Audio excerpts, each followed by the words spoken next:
Today, we're going to be having conversations around EU. You'd understand better what EU is all about, and also you'd understand or know what plans the EU has, especially as it concerns Plateau State, you and I generally. It is going to be one conversation that you do not want to miss. So I'd encourage that you stay right here with us for the period we'll be having these conversations. And of course, you can tell a friend, increase the volume. That is, if you are in your shop, so the people who are passing can also know that something is happening and they can be a part of the conversation as well. I'll not be having the conversation myself. I'll be introducing our amazing, incredible guest who are in the studio with us, and they'll be sharing all that we need to know as it has to do with EU. Something amazing is happening in the city of Jos on Monday. You do not want to miss this information. So I'll just introduce them quickly and then we get into the conversation. Because I love women, and this is not to do ladies first, but because I love women, I'll say that again. I want to introduce the head of Green and Digital Economy, EU Delegation to Nigeria and ECOWAS, Inga Stefanovic. You're welcome to the studio, ma'am. Thank you very much. It's great being here. We also have the Program Manager, Energy and Circular Economy, European Union Delegation to Nigeria and ECOWAS, Godfrey Egbamudia. You're welcome to the studio, sir. Evening, everyone. Thank you. And from NTU International, remember I told you that something is happening in this state on Monday. NTU, there's so much to tell us about it. We have engineer Nasir Bendo from NTU International, solar microgrid expert. You're welcome to the studio, sir. Thanks a lot. Also from NTU International, his stakeholder engagement manager, Nigeria Solar for Health Project, Tian Ogeho. You're welcome to the studio, sir. Thank you very much. Good to be here. Tell us about European Union generally, all that we need to know. Okay, well, Let's say generally, and starting from the European Union itself and the values, and the approaches it has. You will know probably it started and it has been growing after the Second World War in Europe, when everybody had been fighting at the time, and then finally came to the conclusion after that it's much better to work and be together and cooperate and collaborate. And so over time we are now at this stage when we have a union, when we have a common market, when we have a single border. Those of you who applied for visas to Europe know about the Schengen area, Schengen visa, just a single border. You can go anywhere inside. So much of it is about, democratic values, being together, but also economic development, growing and living better together. So now, over years and for a long time with Nigeria, the European Union has been collaborating here with the federal government, but also, as in this instance, with the states of the federation in advancing the same objectives as we have worked on over the years in the European Union, in Europe, now also working and helping the Nigerian people do the same. More specifically now in Plateau State, we started this week. We are still here next week. We are looking at sustainable agriculture and businesses development and electrification, diversification of renewable sources of energy to make the environment better for everyone, to mitigate climate change. We saw yesterday also an event on clean cooking, which is so important, from the perspective also of gender and children and the clean environment and health very much. So we are here to, work with the Plateau State across a number of areas. But I should also let my colleagues add to that and, let you ask us questions. Okay, so and I think you mentioned a little of why you are here, and then the area that caught my attention is, okay, everything you do, excellent business development. We have a lot of people. What area of business development are you looking at? Because there's probably someone who is an entrepreneur. There's someone who owns or runs small businesses, these are some of the things. Anytime they hear business development, they are always excited. They're eager to hear, is this something that would benefit me? What area of business are you looking at? Are you here to empower young people? Because I have a lot of young people who are trying to run businesses by themselves. Are you coming to train them, empower them? We have women who are trying to do stuff for themselves. We have incredible men. So what area of business development are you looking at? Yeah, I should have said that already. It's our overarching objective actually is creating jobs for youth and also entrepreneurship opportunities. So everything that we do, for example, in renewable energy and circular economy is, looking around at all that waste as actually money lying on the ground that can be monetized, that you can do business with, that you can recycle and produce things out of. In renewable energy, we work with local developers. So we are channeling funds and support through our partner organizations like NTU, but also others, through international investors to eventually come here on the ground and make sure that there's, for instance, electricity for small businesses. And we very much concentrate on micro and small businesses. We know in Nigeria there are a number of impressive big businesses and captains of industry that we know about. But what about those people that you said, young people who we know, struggle with unemployment? How to connect them to jobs, how to create the environment for them to create opportunities. In this instance also, when we look at agriculture, we look at the development of agricultural value chains, working from the level of smallholder farmers to small agribusinesses, to small service providers. So in every area that we work on, we take that angle. We are not particular, because if we are electrifying or helping to electrify a market or a community, you have all kinds of businesses in that community that benefit.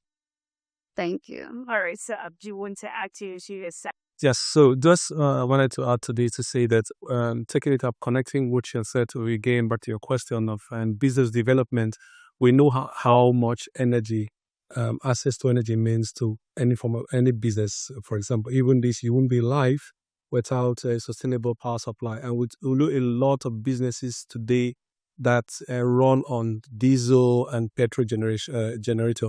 And the tariff, it's becoming too much for them to be able to sustain their businesses. And that's why we feel that the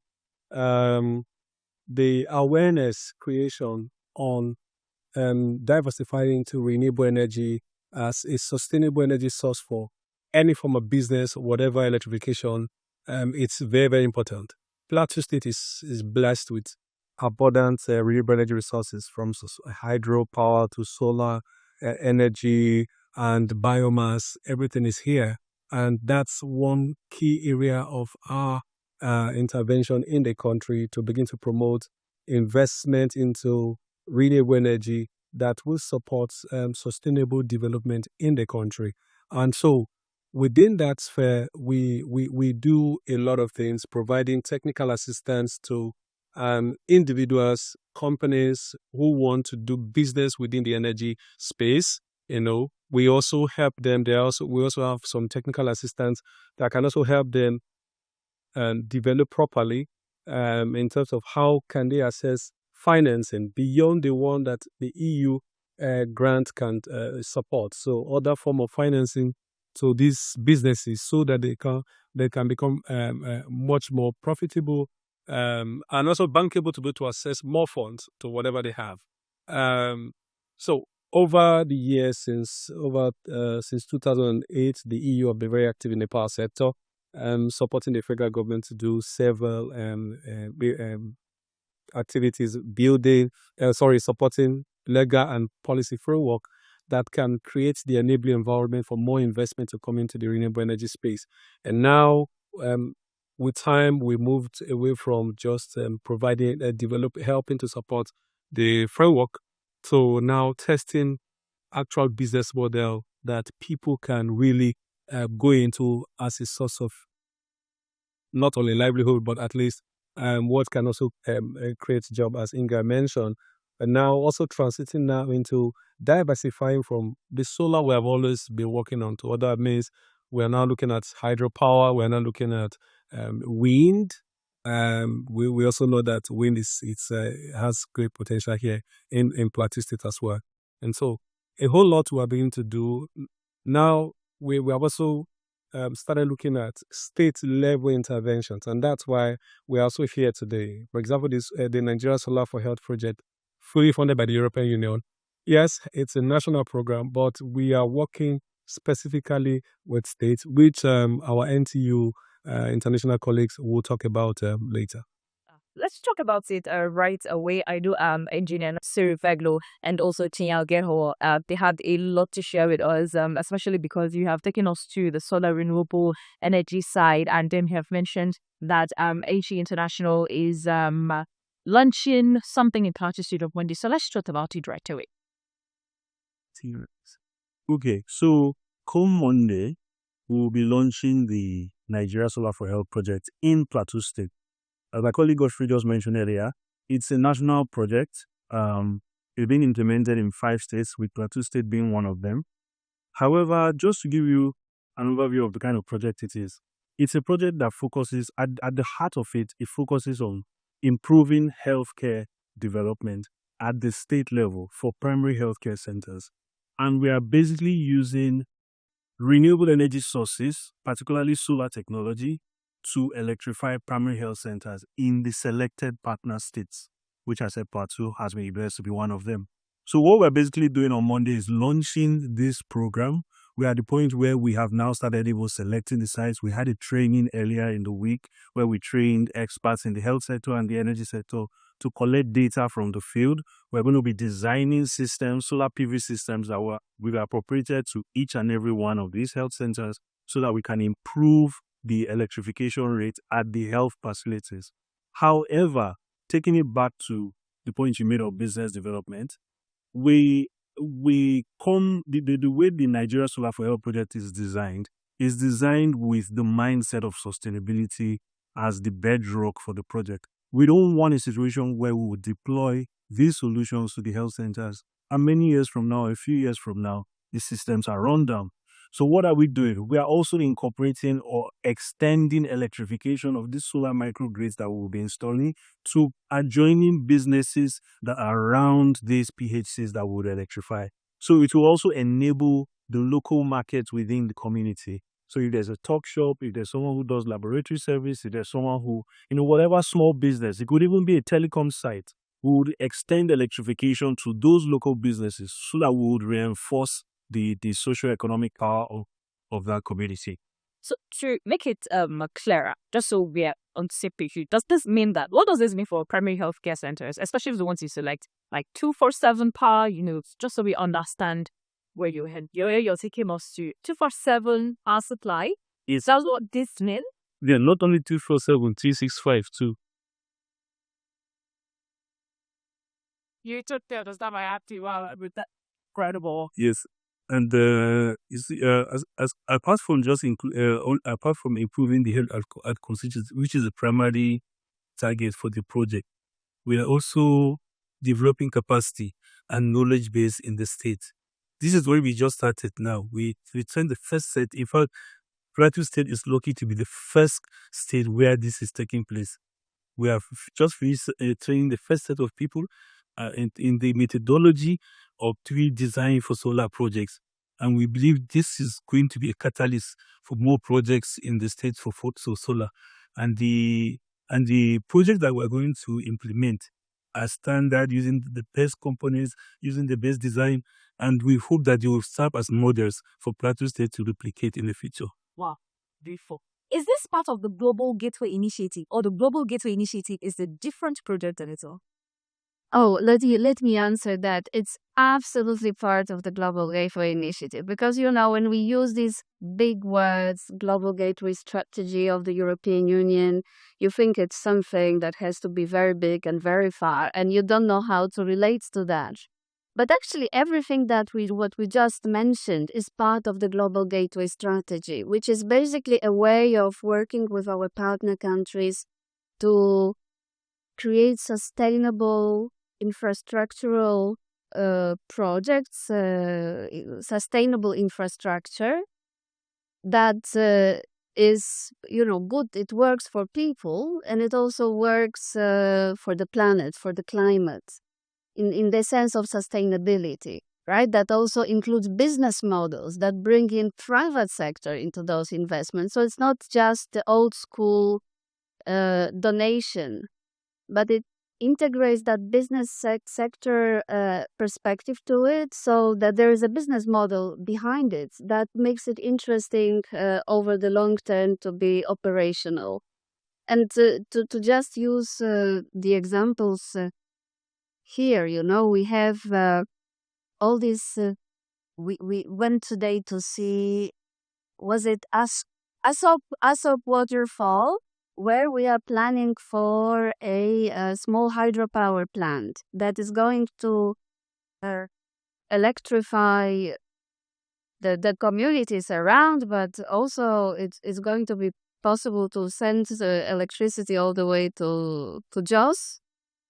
And that will have the development of the local agriculture, the growth of the local agribusinesses, the all year round irrigation in the dry season, and all year round farming. So this is global gateway. This connects people with electricity. This provides electrification to people, but this also over the long term works for the planet, for sustainability of those investments. Wow, interesting. I was going to ask why Plateau, but we know why it has to be Plateaus, But maybe later on, I'll just let you, just pause a little, But most times we've heard people say, oh, they said they were going to do this for us, but then after a while, we did not see them again, or they started a project and then they left, and we don't know what is happening and all of that. Now, how does the EU ensure that its interventions reach and then benefit local communities, especially the ones you have identified? Okay, let me just mention one other thing that I think is important. The beginning of your question was about why Plateau. The engagement of the local authorities is very important. We want to see that commitment. And in the Plateau State, we did get that commitment. They are actually providing counterpart funding for this Solar for Health project, for the hydropower project of 30% of the total cost. So here we know, and also we just learned that the Electricity Act, also at the state level, has now been adopted for the state to have more power and capacity to develop their own electricity market within the state. So this is why we come to Plateau State, because we have this commitment and cooperation. But all that, of course, is being done in the interest of the people on the ground, right? Eventually, for those people who are going to be connected to either small solar plants or to the grid, for the health facilities that will be electrified, also with the community businesses in the community being electrified. So it's very much hands-on, results. The same is going to be for agriculture. We will also be going some visits in here next week, looking, for example, we've already been, by the way, involved with our colleagues from GIZ, which is the German cooperation agency, a project on tomato and ginger. We've been working here in the state to help address, for example, that problem of wastage in tomato production, because by the time the tomatoes reach the market, that there's so much that is wasted.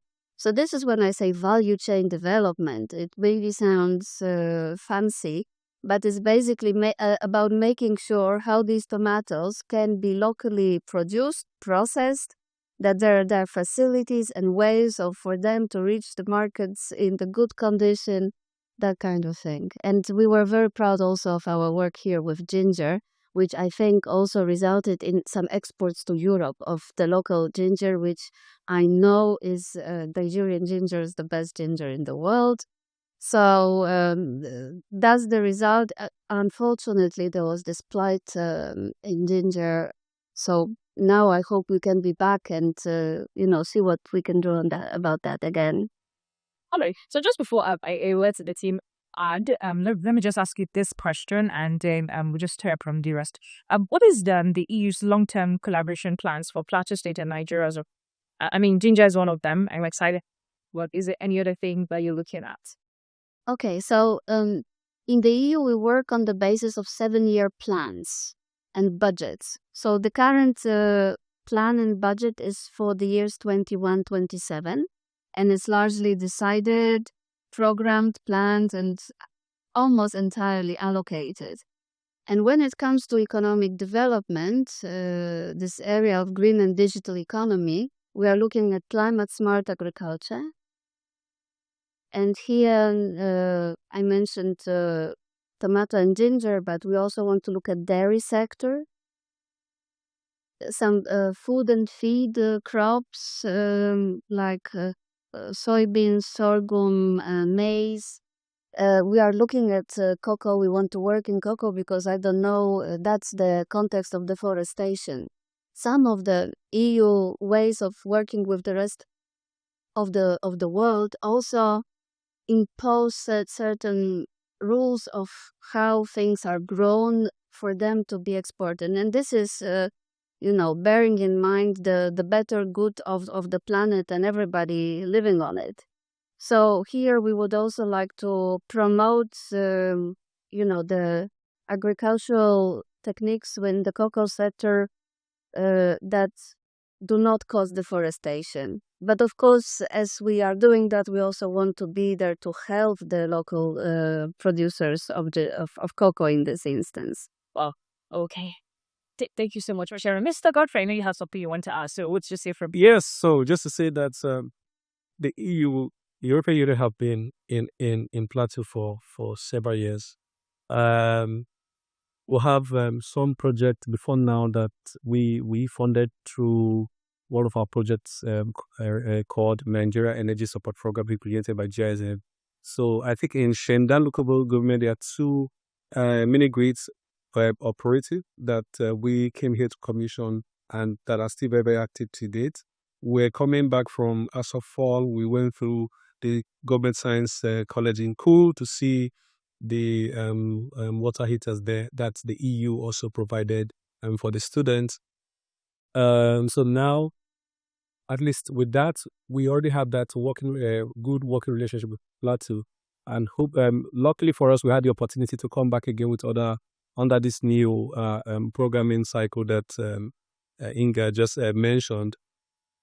One beautiful thing about the Nigerian Solar for Health, it was thrown open to all states, and so we're very proud to hear that Plateau State is the only state that made it. At the time we said, okay, deadline for everyone to apply, and Plateau is the only state representing the whole of the North. So that's another very good thing, and to be proud of.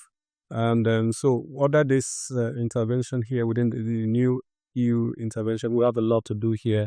And small hydropower, we're going to be working with the state here. Solar for health, we're going to be working with the state.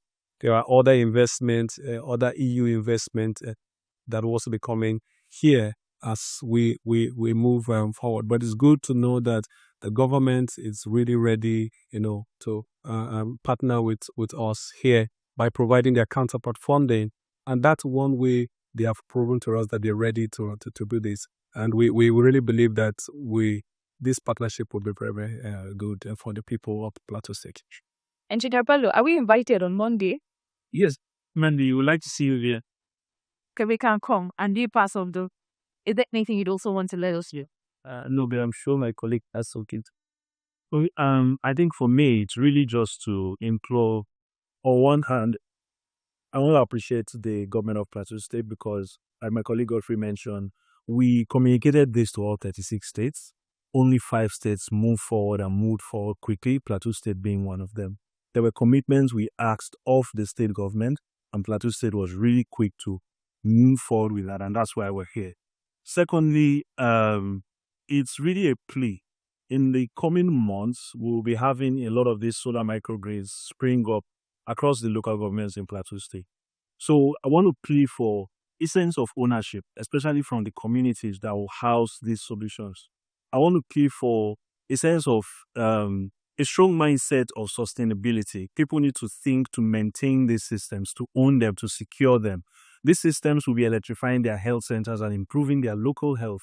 It will be electrifying their businesses. So yes, we are here to launch the Solar for Health project. However, it will be interesting to come back in the next 5 years and we're celebrating what was done 5 years back.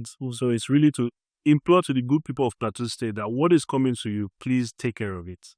Thank you. I mean, that was the next thing I was going to ask, Inga. You've, as citizens, citizens of Plateau State, there's anything you expect from us, but you have mentioned a few, essence of ownership, sense of responsibilities. Firstly, that's our but in that I think you also want from us to be part of what you're doing. Are there certain things that are expected of us, or should we just, just like? But I think, actually in the few years that I spent in Nigeria, I've learned that Nigerians are very entrepreneurial, very proactive. So as soon as, you provide an opportunity, they're going to jump on it. Sure. So we even saw yesterday in this clean cooking event, all these young producers and inventors of all kinds of stoves, clean cooking stoves, So it's just happening. So I think is our role is to help, to advise, to provide the funding, because of course that's always an issue. But I think also by engaging with local businesses, local developers across other areas as well, we are getting very good results, and I'm sure we're going to get that in Plateau. And because I just got carried away, because we were talking about this particular mission the most, which is agriculture and renewable energy. But, we also work on digital economy with Nigeria. Like if you know about Minister Tijani, Minister for Digital Economy, program 3MTT, 3 million technical talents. We are now working already with the minister to boost that program, with our support. There is Nigeria Jubilee Fellows program also, where we are providing fellowships for young graduates to enter into internships in businesses, 1-year internships in businesses across Nigeria. So in parallel also, the EU delegation here in Nigeria works on governance, democracy, civil society, women empowerment. So there's more also this strand of work that goes with civil society organizations, NGOs, to empower them. You know what? I think that we should have this conversation some other time, because some of these things you're mentioning, I am just, so this is happening? So we have a lot of young people who need to know that there are opportunities out there, and they need to be, just be enlightened how to go about it, and then just take it up, because we have, like you mentioned, a lot of enlightened men, women, young people in this city, and they need to hear of these things. But thank you so much for coming to share with us today. Our time is fast spent, so we'd have to leave the studio. But thank you so much, Inga. Thank you so much, Godfrey. Thank you so much, Engineer Bello. And thank you so much, Tian, for coming to share with us on radio. Thank you so much for listening, and would say we'll try our best. Would pray harder, on your end too, so we can have them come around too and share so much with you, because we know that you have been enlightened and you have learned a lot. This is Rhythm 93.7. My name is Rejoice Shama. So thank you so much for listening.